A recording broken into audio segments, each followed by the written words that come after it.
नमस्कार दोस्तों। फिंसिस एकेडमी की तरफ से स्पेशल सेशन में आप सभी का स्वागत है और मैं हूं अभिनेश कुमार, आज का आपका कोच। और टॉपिक जो आपके सामने आज शेयर करने वाला हूं उसका नाम है scaling with process. And scaling with process in a mutual fund business, mutual fund distribution business is a very important topic close to my heart. तो मैं चाहता हूं कि आज इसके बारे में कुछ की पॉइंटर्स आपके साथ शेयर करूं। I hope in next 10-15 minutes I will be able to give you a good sight and scope कि कौन से ऐसे प्रोसेसेस हैं जिसे अडॉप्ट करना हमारे बिजनेस की ग्रोथ के लिए बहुत बहुत अहम है। तो दोस्तों, सबसे पहले तो अपने डिस्कशन पॉइंट्स को ले चलूँ तो पार्ट वन में मैं छोटा सा क्विक इंट्रोडक्शन देता हूँ अपने बारे में, फिंसिस 360 के बारे में।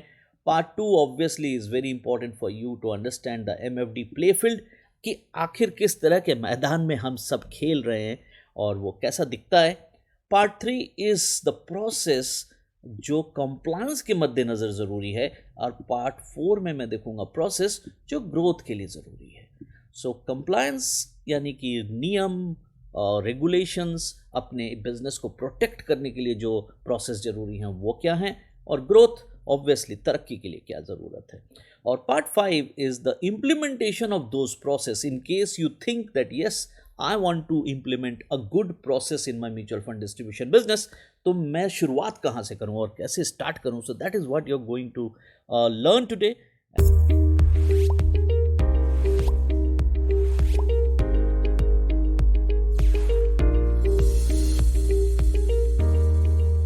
में मैंने ये डिसाइड किया कि मैं एक मेंटोर और कोच की तरह इस फ्रैटर्निटी को हेल्प करूंगा, MFD फ्रैटर्निटी को। तो मैं कहीं पे मेंटोर के पोजीशन में काम करके उनको मदद करता हूँ, किसी के यहाँ वर्चुअल CEO हूँ, किसी के यहाँ इंक्रीमेंटल बिजनेस का पार्टनर हूँ, और कहीं पे मैं उनके सॉफ्टवेयर और बैकएंड को देखता हूँ। कुल मिला के सारा काम सिर्फ इतना ही है कि प्रोसेस इंप्लीमेंट करने की मेंटोरशिप के साथ मैं अपनी ये करियर और पैशन को फुलफिल कर रहा हूँ। सो दोस्तों, इस पूरी कहानी में जो फर्स्ट चैप्टर जिसमें हमें टच करना ज़रूरी है before we go to the next, and उसे कहते हैं MFD प्लेफील्ड।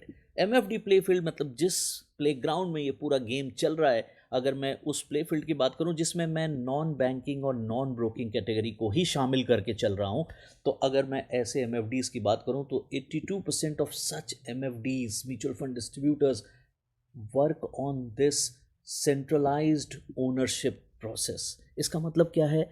इसका मतलब ये होता है कि इनके यहाँ कोई भी एम्प्लॉय इंडिविजुअली किसी क्लाइंट को नहीं देखता, सारा क्लाइंट सब लोग देखते हैं। यानी जो MFD होता है वो खुद मालिक होता है, वो खुद ही सारा सेल्स करता है, और सारे सेल्स को संभालने के लिए वो अलग अलग एम्प्लॉयज़ रखते हैं, जैसे कि उनके यहाँ अकाउंट्स क्लर्क होगा, उनके यहाँ ऑनबोर्डिंग क्लर्क होगा या मैनेजर होगा, सपोर्ट एग्जीक्यूटिव्स होंगे। सब मिला के इनके पास कोई रिलेशनशिप मैनेजर और सब ब्रोकर और मॉडल वैसी नहीं होती। सो 82% works like that, and around 18% people work in the model जहाँ पे उनके रिलेशनशिप मैनेजर 50 क्लाइंट को देखते हैं, कोई 100 को देखता है, कोई 500 को देखता है, और सब कुछ चैनल बेस्ड होता है। हेड ऑफिस जो देखती है वो मालिक देखता है, बट बाकी सारे छोटे छोटे एलिमेंट्स में बटे होते हैं। सो ये जो इंडिया का स्ट्रक्चर है दोस्तों, दोनों ही जगह प्रोसेस की बहुत दरकार है। Most of the MFD as you see work on a central point of sales basis, एक जगह ही एक ही व्यक्ति सब कुछ देखता है। तो चलिए, लेकिन ग्रोथ हो रहा है, इंडस्ट्री बढ़ रही है, साइजेस बढ़ रहे हैं, कस्टमर्स बढ़ रहे हैं और बढ़ेंगे। सो दोस्तों, ऐसे में ज़रूरी है कि इन 82% लोगों को तो बिल्कुल अलर्ट हो जाना चाहिए। इनको अपने सिस्टम में कहीं ना कहीं एक प्रॉपर प्रोसेस डालने की बहुत ज़्यादा ज़रूरत पड़ती है, क्योंकि ज़्यादा मेस यहीं पे जम जाता है। और यहाँ भी ऑब्वियसली प्रोसेस की बहुत दरकार है। जो लोग रिलेशनशिप मैनेजमेंट या फिर रेफरी या फिर सब ब्रोकर मॉडल पे काम करते हैं, ब्रांचेस, इन सब को भी प्रोसेस बहुत है। तो दोस्तों, हुज एवर यू आर, चाहे पहले वाले थे चाहे दूसरे वाले थे, मॉडल आपका कुछ भी हो, अल्टीमेटली प्रोसेस तो चाहिए ही चाहिए। तो इसीलिए आज का सेशन जो अब आगे बढ़ रहा है दोस्तों, उस प्रोसेस के बारे में बढ़ रहा है जो हर किसी को ज़रूरत है। चाहे आप RM, सब ब्रोकर और ब्रांच बेस पे धंधा करते हैं, चाहे आप इंडिविजुअल खुद ब खुद धंधा करते हैं। तो चलिए उन प्रोसेस की बातें करेंगे। तो कुछ आइडियल प्रोसेस फ्लो देख लें। पहला, किसी भी बिजनेस में, म्यूचुअल फंड डिस्ट्रीब्यूशन, किसी भी प्रकार के बिजनेस में लीड जनरेशन एंड नर्चरिंग एक इम्पॉर्टेंट प्रोसेस है जो आपको तैयार करना होगा। आपके पास लैंडिंग पेजेस, आपके पास इन्वेस्टमेंट काउंसलिंग को बुक करने के लिए कोई form area, conducting the counselling session करने के लिए अच्छा वीडियो या webinar tool, weekly free Gyanshala for beginners देने के लिए नए कस्टमर्स को आपके पास बढ़िया कंटेंट, मंथ में एक बार लिखने के लिए अच्छा न्यूज़लेटर एडिटर और बढ़िया एजुकेटिव पोस्ट, ये सब लीड नर्चरिंग का प्रोसेस है जो ऑटोमेटेड आपके सारे social media, email, WhatsApp, SMS, जिस भी मॉडल को आप यूज़ करते हैं उसके थ्रू डिसमिनेट होते रहना चाहिए। The second most important thing in the process pipeline should be the seamless onboarding. आपको इसकी तैयारी, इसकी प्रोसेस एकदम सीमलेस होनी चाहिए कि कैसे मेरा कस्टमर पहली बार आएगा, हम उसका केवाईसी चेक ऑटोमेटेड प्रोसेस से कैसे करेंगे, DIY में क्या है, DIT में क्या है। DIY मीन्स डिस्ट्रीब्यूटर, DIT मतलब डिस्ट्रीब्यूटर इनिशिएटेड प्रोसेस क्या होगा, DIY मतलब डू इट योरसेल्फ प्रोसेस क्या होगा। दोनों में आपको KYC check, KYC do, transaction account creation, e mandate creation, risk profiling, goals and savings, target calculation, तो ये पूरा ऑनबोर्डिंग प्रोसेस आपका एक सीमलेस फ्लो में बहना चाहिए, चाहे वो आपके वेब इंटरफेस पे हो, चाहे आपके मोबाइल इंटरफेस पे हो, या ऑफिस में आकर के किसी को ये करना पड़े तो भी आपके लिए प्रोसेस होना चाहिए। The third important area where you need to implement a process is called asset allocation and fund selection. आपको simple to use fund selection tool use करना पड़ेगा ताकि आप, अगर DIY बहुत डिट्रीमेंटल और हाईली रिस्की मॉडल है, बहुत सारे लोग मुझे कहते हैं अभिनेश जी मेरा तो सॉफ्टवेयर बहुत अच्छा है, मैंने अपने क्लाइंट को दे दिया है और मैंने वेबसाइट बना दी है बहुत सुंदर सी, कोई भी आएगा वहाँ से फंड सेलेक्ट कर लेगा। और ये भाई साहब, ये DIY की दुनिया हमारे लिए कंपटीशन है, ना कि दोस्त। आप टेक्नोलॉजी की भाषा में उतनी ना बह जाओ कि आप अपने प्रोसेस से खुद को ही मार डालो। सो DIY, डू इट योरसेल्फ करने वाले लोग ऑलरेडी डायरेक्ट कर रहे हैं।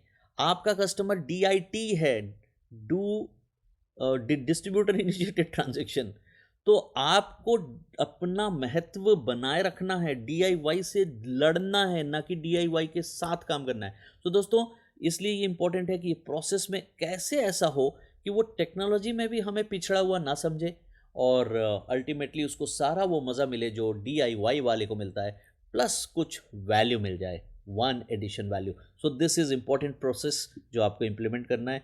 प्रॉपर SOP होना चाहिए आपका, standard operating procedure for fund selection, ताकि सामने वाला कह ना सके कि अरे तुमने तो मुझे गलत चार्ट दिखाई, तुमने दिखाया ही नहीं मुझे कि इसके अंदर क्या था क्या नहीं था, और तुमने तो क्वांट को छुपा दिया था, तुमने HDFC छुपा दी थी, तुमने टाटा छुपा दी थी, कल को वो कुछ ना बोल पाए। So you need to have a proper process for fund selection and execution of transaction, ये भी एक प्रोसेस होना चाहिए।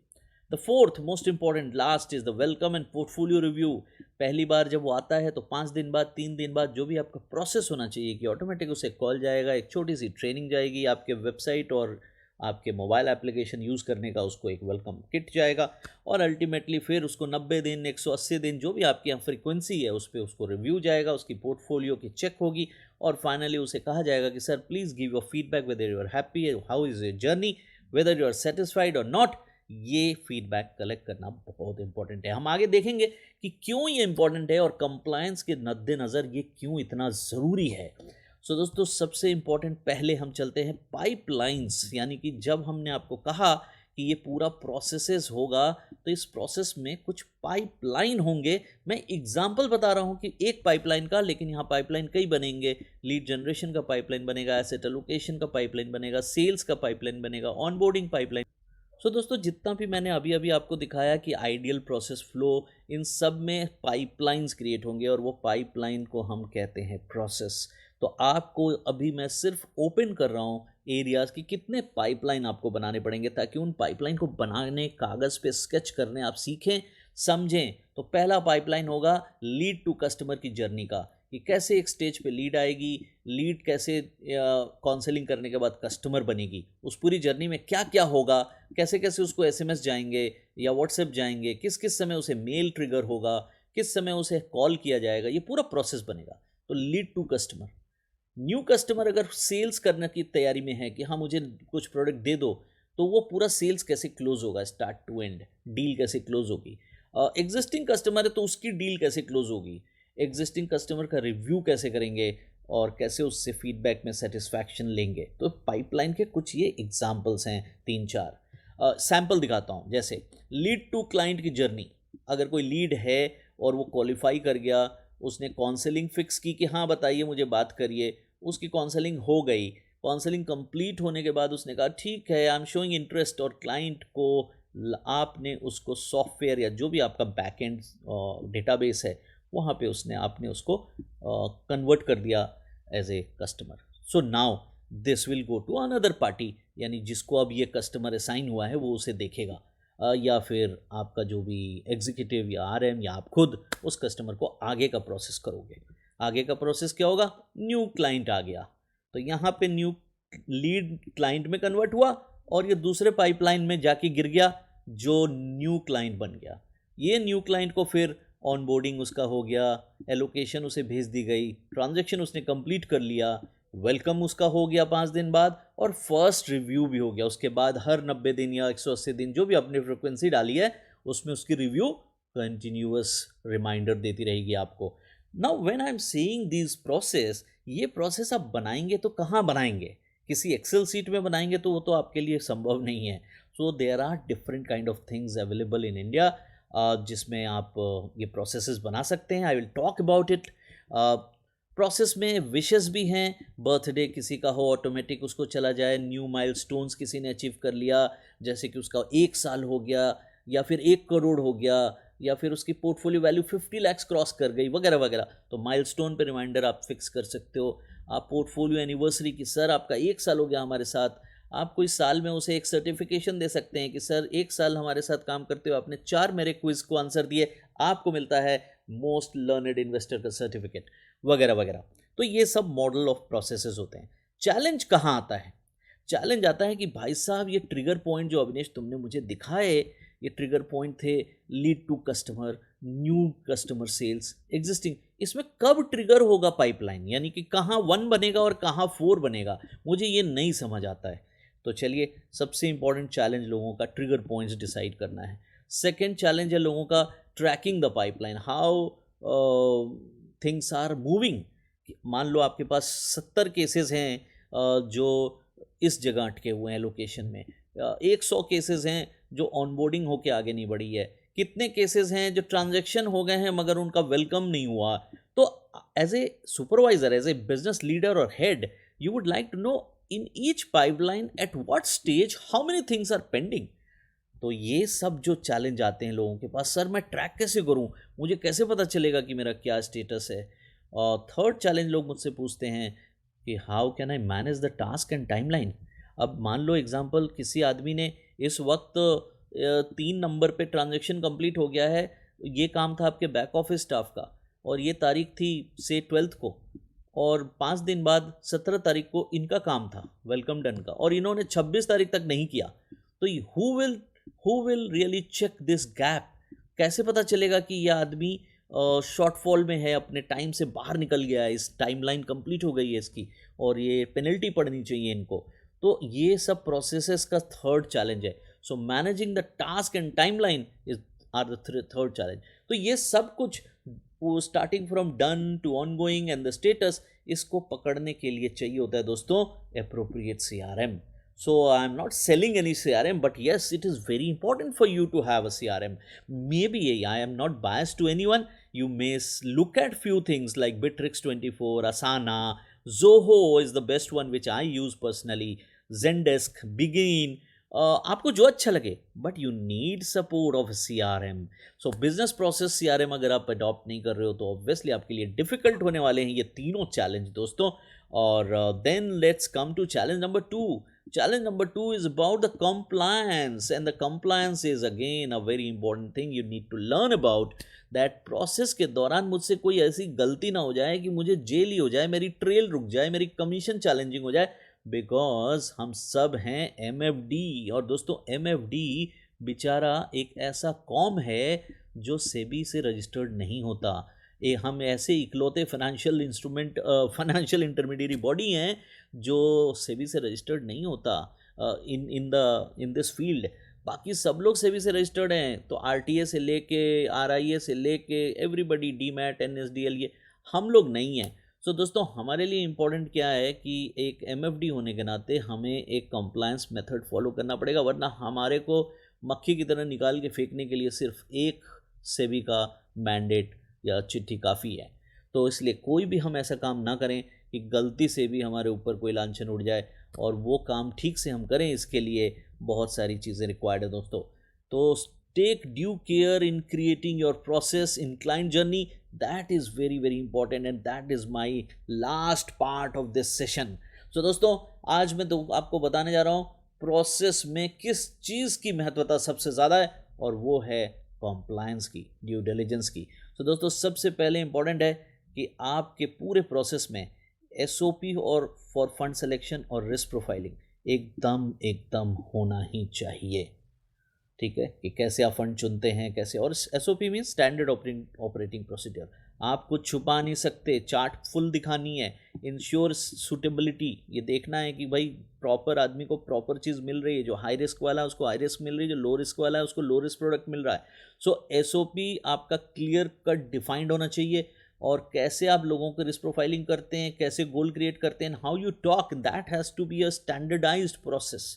The second is the data collection and privacy and disclosure. You are proprietor of customer data, you can't just keep distributing it and playing with it. बहुत सारे लोग बहुत सारी गलतियां करते हैं, हम आप लास्ट में आपको अंतिम स्लाइड में, ये चैप्टर में बताएंगे कि किस तरह की ब्लंडर्स हो जाती हैं डेटा के साथ, और आप सोच भी नहीं सकते कि इतनी बड़ी पेनल्टी भरनी पड़ जाएगी इन डेटा के साथ। तो दोस्तों, डेटा देने वाला व्यक्ति बहुत ट्रस्ट से आपको डेटा देता है, आप उसके साथ कोई खिलवाड़ नहीं कर सकते हैं, अचानक उसको अपनी मर्ज़ी से किसी थर्ड पार्टी को नहीं बांट सकते। आपको ऑफिस में अगर उसको कहीं स्टोर करते हैं, चाहे फोल्डर में चाहे कंप्यूटर में, you have to ensure that that is safe, आपकी कोई स्टाफ के भी एक्सेस में ना हो, और अगर स्टाफ के एक्सेस में है तो ये आपको गारंटी लेनी पड़ेगी कि उसका कोई मिसयूज़ ना कर दे। Third is important, that is called feedback and reviews and communication. Ensure 100% feedback at regular interval से आपको लेते रहना पड़ेगा दोस्तों। इसके महत्व क्या है और ज़रूरी क्यों है, मेरे लास्ट स्लाइड में आपको मैं बताने वाला हूँ। And fourth is the system and digital audit, which is again very very important. Every possible leakages should be capped for privacy of your customer data. आपका सिस्टम, आपका प्रोसेस, कैसे कंप्यूटर्स हैं, क्या ड्राइव लेने की, कॉपी करने की क्या उसमें फैसिलिटी है, किस तरह से आप सेंट्रल सर्वर रखते हो, आपका सर्वर क्लाउड में है या सर्वर किसी और सॉफ्टवेयर वेंडर को आपने दे रखा है, how you are distributing a data and keeping your system, that is very very important. तो चलिए, कुछ केस स्टोरी से मैं ये चारों चीज़ों को देखता हूँ और देखता हूँ कि ये चारों जगह में क्या गलतियाँ हो सकती हैं, और एक एक छोटी छोटी क्विक स्टोरीज देखते हैं, ताकि आप लोगों को थोड़ी आई ओपनर मिल जाए, एक हाईलाइट मिल जाए कि हाँ, क्या महत्व है इन 4 बेसिक कंप्लायंस प्रोसेस की। तो दोस्तों, सबसे पहले जो मैंने बात आपको कही, SOP, standard operating procedure for your fund selection and risk profile, उसके लिए मैं एक स्टोरी मिस्टर रमेश की बता रहा हूँ। Obviously name is change, but it is a real time story for and real story for you to understand. एक MFD ऐसा था जिसने अपने पूरे फंड्स की लिस्ट नहीं देता था। उसका वेबसाइट था बहुत प्यारा, उसने सारे टॉप फंड्स की लिस्ट का क्लेम किया हुआ था, और वेबसाइट में लिखा था search from the top funds given below, और उसमें क्वांट का नाम नहीं आता था। 2 और एमसी थे, उसका भी वो नाम नहीं करता था, और भी कई एमसी थे, कैनरा, रेबको, XYZ, वो नहीं देता था। उसने वही फंड्स का डिस्प्ले किया था जो वो बेचते थे या जो वो रिकमेंड चाहते थे कि बिके।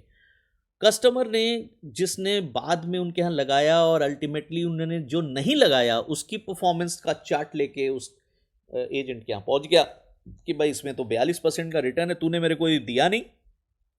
तो डिस्ट्रीब्यूटर ने कहा लेना देना तो आपका काम है साहब, मैंने तो, मेरा काम था दिखाना, मैंने दिखाया था, आपने लिया नहीं। बोला कहाँ दिखाया था, तेरे वेबसाइट में तो क्वांट का कहीं नाम ही नहीं था, तेरे वेबसाइट में तो इस निपॉन स्मॉल कैप का नाम ही नहीं था, तेरे इस वेबसाइट पे इसका है ही नहीं, तूने छुपा रखा था। सो अल्टीमेटली बेचारा वहाँ पे फंस गया। तो उसने कहा अरे कोई बात नहीं सर, वो तो वो लिस्ट थी जो मैं करता था। उसने कहा तो क्या आप एजेंट नहीं हैं इनके? तो उसने कहा हैं। तो बोला फिर क्यों नहीं दिखाया था, आपके वेबसाइट से मैं मिसलीड हो गया, अगर रहता तो मैं शायद वही चुनता, और मैं तो उसी आधार पे देख रहा था। तो बोला अरे सर मेरा वेबसाइट तो ऐसे ही बना हुआ है सर, मैं तो वैल्यू रिसर्च से खुद ही देखता हूँ। तो उसने कहा फिर बनाए क्यों आपने वेबसाइट?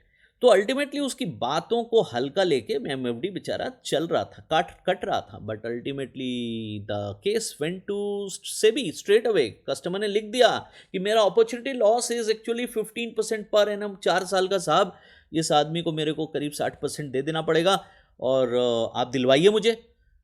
सेबी ने स्ट्रेट अवे मैंडेट स्ट्रिक्ट लिखा एमफी को कि भाई साहब आपका डिस्ट्रीब्यूटर है, मेरा तो है नहीं, आप देख के बताओ कि क्या उसने ड्यू डिलिजेंस कॉम्प्लायंस किया था, क्या उसने अपने फंड सिलेक्शन प्रोसेस में ये डिफाइन किया था कि मैं सिर्फ ये 4 एएमसी ही बेचता हूं और यही 4 की मैं दिखाऊंगा, मेरे वेबसाइट पे जो लिस्ट दिख रही है वो मेरी स्पेसिफिक फंड की दिखेगी, ऐसा उसने डिक्लेयर किया था क्या?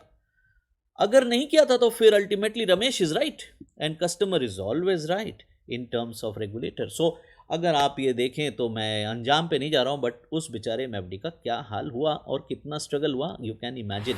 कितने दिन तक उसकी ट्रेल रुकी रही जब तक ये केस चलता रहा, बिकॉज एमफी को तो केस को जब तक चेक करना था, SEBI had already defined that this is a right problem. So आपके story 1। Story 2 is again USA client nominee issue. Again northern India का केस है जहाँ पे एमएफडी ने बड़े आराम से अच्छे से एक अंकल जी को स्मॉल कैप फंड दिया था। रैदर ये थोड़ी ओल्ड स्टोरी है, बट मैं आपको उस समय की बात बता रहा हूँ जब उसने दिया था। और वो फंड अल्टीमेटली पीक हाई पे जिस भी समय दिया था वहाँ से करीब 60% का उनको फॉल हो गया था और उसी समय अंकल जी का डेथ हो गया। जो उनका बेटा नॉमिनेशन लेने आया और जब वो यूएसए से इंडिया आया और उसने नॉमिनी फॉर्म्स भरे, ट्रांसफ़र हुआ, स्टेटमेंट उसके हाथ में आई और उसने अपने प्रिंसिपल से भी 60% नीचे पापा का वैल्यू देखा। Actually 3 crore was close to 2 crore some lakhs, तो 1 करोड़ सम लैक्स। तो उन्होंने कहा कि भाई हाउ इट हैपेंड। तो जब एजेंट ने कहा कि सर वो तो हो जाता है सर, मार्केट है, but he was from USA, उसने उठा के इसको केस ठोका और बोला कि नहीं नहीं हो ही नहीं सकता। मेरे पापा जब 70 ईयर्स के थे, ही वॉज वेरी कंजर्वेटिव, वो मेरे पढ़ाई के डिसीजन तक में सोच सोच के कदम लेते थे। मेरे नौकरी पे इतना उनके पास ये रहता था कि ऑप्शन बोलते थे कि ये अच्छा नहीं है, ये अच्छा है, ये रिस्की है, नॉन रिस्की है। तो मेरे पापा ऐसा काम नहीं कर सकते कि he will take such a vague kind of extreme risk. So कुछ तो गड़बड़ है। तो सेबी ने again as you say regulator will only ask one thing कि what was your process for reviewing the portfolio, चलो माना, and what was your process to assign the risk suitability. तो अगर आपका sorry it's written risk, it should be actually risk. So आपका risk suitability method क्या है, कैसे आप चेक करते थे कि ये सूटेबल है उनके लिए नहीं। और अगर तो उसने कहा अरे अंकल जी को मैंने बताया था, अंकल ने कहा था कि it is good, small cap is nice and I will invest in that. तो और अंकल हमारे यहाँ रोज़ आया करते थे, कोई इतनी रिव्यू का तो बात ही नहीं है। Every 4th day 5th day ही would come to office and बैठते थे घंटों। और मैंने उनको बताया था कि सर ये थोड़ा रिस्की है, लेकिन किसी भी चीज़ का रिकॉर्ड नहीं था बेचारे एमएफडी के पास। तो अंजाम फिर से क्या हुआ होगा वो तो आपके सामने है। और दोस्तों कि उसको भरना पड़ता है पैसे, उनकी ट्रेल इनकम से रिकवर की जा रही होगी वो पैसे। So ultimately I am not quoting the exact thing what is happening, but this is the case scenario which opens your eyes कि दोस्तों अगर ये छोटी सी गलती हमने की तो वो क्लाइंट अपने केस जीत गया, क्योंकि जज ने सिंपल कहा कि भाई अगर तेरे को पता था कि वो 70 साल के हैं और अगर तुम्हें पता था कि ये प्रोडक्ट रिस्की है तो तुमने क्या उनसे अनसुटेबिलिटी क्लॉज साइन कराया।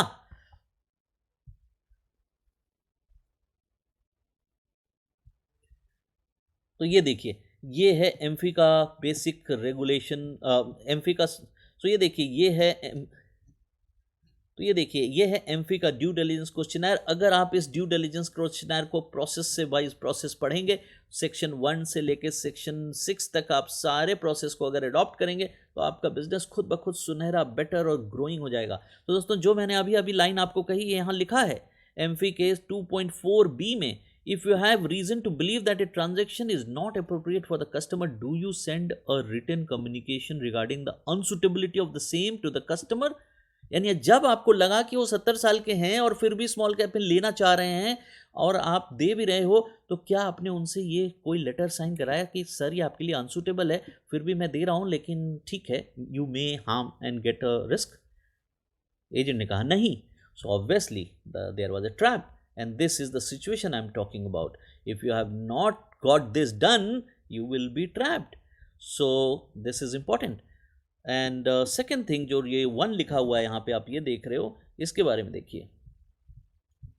So MFI says in its point 2.2, Section 2, mutual fund business. Please explain your process for selection, recommending a mutual fund business based on customer's objective, which is very, very important.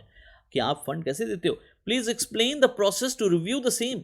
अगर रमेश उस समय अपने process में लिख देता और SOP उसकी website पे फ्रीली अवेलेबल होती और हर आने वाले कस्टमर से अगर रमेश साइन ले रहा होता कि सर आप मेरे यहाँ फर्स्ट टाइम ऑन बोर्ड हो रहे हो, मेरा एसओपी पढ़ लीजिए, स्टैंडर्ड ऑपरेटिंग प्रोसीजर, और उस पर साइन कर दीजिए, so it would be very very nice. और अगर वो कहीं एक्सप्लेन करता ये प्रोसेस कि सर इस दिन हम रिव्यू करेंगे, तो रिव्यू के समय अगर ये अंकल जी वाला केस जो एनआरआई केस था, अगर वो कह देते कि हाँ मेरा review is all fine and I am happy today, I am satisfied, तो उनका बेटा कहीं जाके ये केस नहीं लड़ पाता, ना जीत पाता, क्योंकि अंकल जी का सिग्नेचर होता है उसके ऊपर, I am happy and satisfied. So इसलिए ये दो बातें बहुत इंपॉर्टेंट है कंप्लायंस के प्रोसेस के लिए, और ये आपके डे टू डे प्रोसेस में इन्वॉल्व होना चाहिए हर कस्टमर के लिए, ताकि आप इस तरह के किसी रिस्क से बच पाएँ. और दोस्तों बहुत सारे लोग मुझसे पूछते हैं कि what can be the sample, तो मैं आपको अगर सैम्पल के तौर पे दिखाऊं तो एसओपी अलग अलग तरीके से बन सकती है, but once you know the SOP, you see I am just showing example of an SOP. तो in a due diligence process when you click here you find that there are distributors who write full SOPs, like in Infinity we write everything, that our process for selection, how we do, how we define the persona, how we select the fund, how my software reflects your risk category and everything. So it is all written step by step, and customer is shown, and we take a signature on the whole SOP and acceptance that yes I understood your SOP and I'm agree to go with you. तो हमारा risk mitigate हो जाता है. हमारा risk mitigate हो जाता है. Now if you look at data collection and uses point, तो मैंने दूसरा पॉइंट आपको बताया था जहां डेटा कलेक्शन का इशू है, और डेटा कलेक्शन के इस इशू में अगर मैं बोलूं तो एवरी जेरोक्स जो आपके पास आती है, जो आप लोग पैन कार्ड आधार कार्ड की कॉपी देते हैं, it is only meant for one purpose. If you are going to reuse the same for another purpose, you have to give it in writing to the customer, वरना तो दोस्तों बहुत बड़ा पंगा हो सकता है. तो यहाँ भी एक स्टोरी बता देता हूँ. हम लोग क्या करते हैं, अक्सर फोटो कॉपी रख लेते हैं, अरे क्लाइंट का आधार है, क्लाइंट का पैन है, रख लो भाई काम आएगा, कल को क्लाइंट को तकलीफ नहीं होगी. तो अगर क्लाइंट ने इजाज़त दी है तो भाई साहब उससे इजाज़त एक लेटर में ले लो, नहीं तो क्या होगा. एक रिलायंस रिडम्पशन इशू बताता हूँ, again it's a older issue but very important. तब निपॉन रिलायंस हुआ करता था, और रिलायंस के रिडम्पशन में एक स्मॉल सिटी वाराणसी में किसी एक जगह पे किसी एक डिस्ट्रीब्यूटर के पास इतनी सारी चीज़ें थी कि वहाँ से उसका क्लर्क लेके चोरी करके चला गया. Distributor was good but somewhere the whole folder of Aadhaar and PAN and everything whatever was there वो था उसके पास, और उसके बेसिस पे उसने 4-5 बड़े क्लाइंट के बैंक अकाउंट खुलवा लिए. बैंक अकाउंट किसी नॉर्मल बैंक में खुलवा लिया जहाँ पे ये थोड़ी सी प्रोविज़न थी. उसका दोस्त या भाई जो भी ब्रांच मैनेजर रहा होगा उसने पास भी कर दिया, और अल्टीमेटली खाता खुल गया, because photo, address proof, ID proof, ये वो सब उसके पास होता है, और इवन KYC वाईसी सब हो गया. सो अल्टीमेटली दैट टाइम वो रिडम्पशन कर दिया गया, और रिडम्पशन में बैंक डिटेल भी चेंज हो गई, एक लिटिल फोर्जरी ऑफ सिग्नेचर से, और बैंक डिटेल चेंज होने के बाद वो पूरी रिडम्पशन उस नए बैंक डिटेल में चली गई, एंड द मनी वाज साइफंड. और उसके बाद जब इस पूरे कहानी पे केस किया गया और अल्टीमेटली केस के ऊपर इंक्वायरी हुई, तो ये निकल के आया कि भाई साहब ये तो अल्टीमेटली कहीं ना कहीं से कॉपी आई थी, और ये कॉपी को जब ट्रेस किया गया तो पता लगा ये डेटा किसी फोल्डर में किसी क्लाइंट के पास, किसी MFD के पास रहा होगा, और वहाँ से ये यूज़ हुआ. तो अल्टीमेटली आप समझ रहे हैं छोटी सी कहानी कहाँ से कहाँ चली जा सकती है. अगर आपने सही से अपने रखे हुए रिकॉर्ड्स को नहीं सेफगार्ड किया तो उसका क्या मिसयूज़ हो सकता है. तो मेरा कहना है लेना ही क्यों है, आपको क्या करना है, KYC खुल गई तो ख़त्म हो गई. इसलिए आपका बेटर है कि जो भी आप आधार और पैन कस्टमर से ले उसके ऊपर एक छोटा सा स्टैंप लगा दो, to be used only for opening and making the KYC. तो इसका सेकेंड यूज़ हो ही नहीं सकता. अगर आपके ऑफिस में पड़ा भी है, कोई इसका सेकेंड यूज़ करेगा भी तो नहीं हो सकता. तो इसको इस तरह से क्रॉस कर दो या मार्क कर दो कि इसका सेकेंड यूज़ करना पॉसिबल ना हो. और अगर आपको ज़रा भी रिस्क रखता है तो दोस्तों after the use and completion destroy it and write in your privacy policy, I don't keep any data of yours because that is already there on my registrar side. तो मैं क्या करूँगा आपका डेटा रख के, डेटा मेरा digital है, बस डिजिटल फॉर्मेट में मैं यूज़ करूँगा, ऐसा बोल दो. कुछ लोग digital usages to third party के लिए एडवांस में क्लाइंट को इन्फॉर्म कर देते हैं, एंड उसे ठीक से सेव करते हैं कि और गारंटी देते हैं कि सर मैं आपका थर्ड पार्टी को दूंगा, मैं आपका ये डेटा बीएससी को दूंगा, मैं आपका डेटा XYZ सॉफ्टवेयर कंपनी में चढ़ाऊंगा, सो प्लीज़ आप उसके लिए मुझे परमिशन दें। हम लोग नहीं लेते हैं, बट यूरोप यूएस में लेते हैं लोग, जहाँ वो थर्ड पार्टी को ट्रांसफ़र करते हैं। हमारे यहाँ तो खुलेआम लोग किसी का एक सॉफ्टवेयर खरीद लेते हैं म्यूचुअल फंड मैनेजमेंट का, और उसके अंदर जाके 2-4 डेटा चढ़ा देते हैं बिना डर के, उनको कोई फ़र्क नहीं पड़ता, और उसको वो लोग वॉल्ट का नाम देते हैं, ई वॉल्ट का नाम देते हैं। But it is not good. आप कैसे थर्ड पार्टी के यहाँ जाके किसी और का डेटा किसी और के घर में रख दे रहे हो और बोल रहे हो आई एम ओके। क्लाइंट बेचारे को कुछ पता ही नहीं कि वो कहाँ डमरू बना घूम रहा है। सो डेटा के बारे में और आपको डिस्कस करना चाहिए। फी डिस्क्लोजर की इस कहानी तो बहुत ही बड़ी है, रिसेंट है दोस्तों, अभी अभी की कहानी है, और वो मैं आपको दिखा रहा हूँ इस स्टोरी से जो फीडबैक से आती है। एक 250 करोड़ का टोटल बिजनेस स्टोरी है। 200-250 करोड़ पूरे 10 साल के दौरान एक कस्टमर ने लगाया निकाला, और उसको at a point of time करीब 1.5-2 साल पहले एहसास हुआ कि अरे ये तो डायरेक्ट भी किया जा सकता है, या जिस किसी ने भी उसको समझाया सिखाया उसने डायरेक्ट कर दिया। जब डायरेक्ट में करने लगा तो उसने अपने 10 साल के हिस्टोरिक ट्रांजैक्शन को रिकॉर्ड से निकाल के देखना शुरू किया कि अगर मैं ये रेगुलर में नहीं किया होता तो मैं क्या बचा लेता। तो उसको ये 2-2.5 करोड़ की सेविंग जब दिखने लगी तो ultimately he really got angry, और उसने उठा करके सीधे डिस्ट्रीब्यूटर से 2 सवाल पूछे। पहले पूछा, तू 2.5 करोड़ की जस्टिफिकेशन में अपनी सर्विस एक्सप्लेन कर मेरे को, how you justify 2.5 crore to me, and secondly you tell me that तुमने मुझे बताया क्यों नहीं। तो चलिए ये 2 सवाल का जवाब डिस्ट्रीब्यूटर ने देना शुरू किया। उसने कहा, साहब मैंने आपको जो प्रोडक्ट दिए उसके अंदर जो अल्फ़ा जनरेट हुआ और मैंने जो आपको सेवाएं दी, आप समझिए ये 2.5 करोड़ से कहीं ज़्यादा है। मैंने तो आपको 1% महंगा ज़रूर प्रोडक्ट दिया, मगर मैंने 4-5% ज़्यादा रिटर्न जनरेट किया। तो उसने कहा, किससे ज़्यादा, क्या है तेरी बेंचमार्क? तो उसने कहा, अगर आप खुद किए होते तो उसने कहा, मैं खुद किया होता तो क्या करता, मैं पैसिव फंड उठा लेता, मैं बेंचमार्क उठा लेता, उस सब से साला तेरा प्रोडक्ट कम है, तो फिर तुम कैसे क्लेम करते हो कि तुम बेटर हो? तो वहाँ भी बेचारा हार गया। Maximum ETF were performing much better than what he had invested. तो अल्टीमेटली वो नहीं आंसर उसकी जस्टिफाई हुई। ये भी जस्टिफाई नहीं हुई कि मैंने आपको सेवा दिया। उसने कहा, कौन सा सेवा दिया? तो पूरा घुमा फिरा के कस्टमर ने वो चैलेंज कर दिया, और ये अगेन रेगुलेटरी नॉर्म्स में चला गया एज ए कंप्लेन। 2.5 करोड़ की कंप्लेन अगर वो आज क्लेम कर रहा है तो एक ही चीज़ बचा सकती थी उस डिस्ट्रीब्यूटर को, कि अगर उसने फी डिस्क्लोजर पे एक ये ले लिया होता, और फीडबैक का एक रेगुलर उसका कोई रिव्यू का प्रोसेस होता। अगर ये 2 चीज़ होती तो वो पक्का बच जाता। जैसे कि एग्जांपल मान लो उसने क्वार्टरली अगर ये प्रोसेस बनाया हुआ होता कि जब भी कोई पार्टी आए तो हम 3 महीने पे उससे बोलेंगे, sir please can you give your feedback, are you satisfied, I am not satisfied.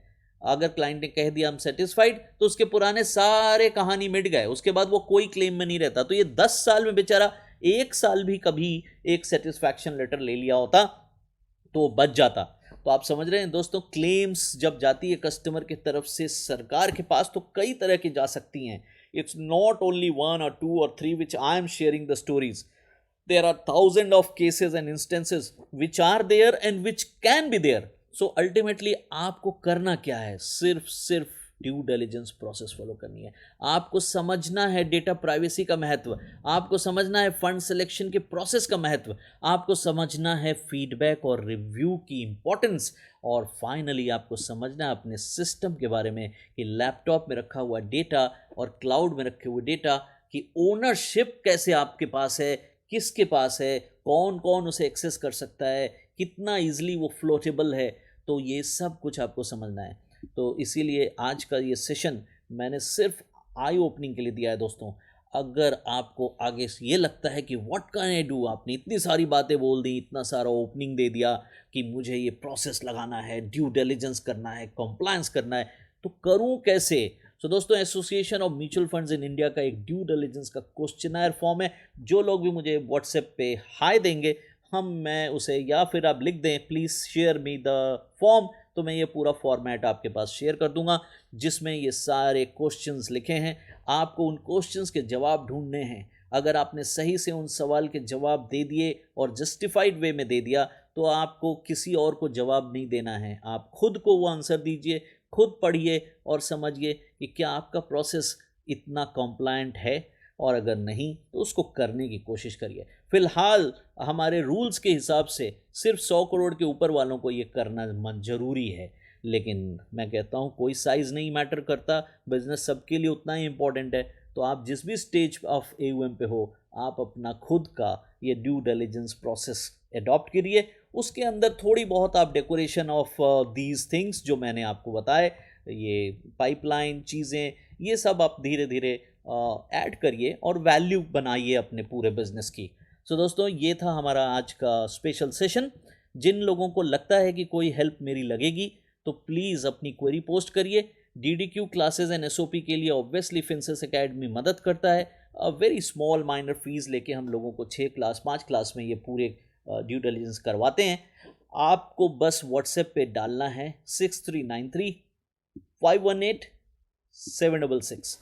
Just say hi, I need help in DDQ classes. We will start sharing things to you which you can do it yourself.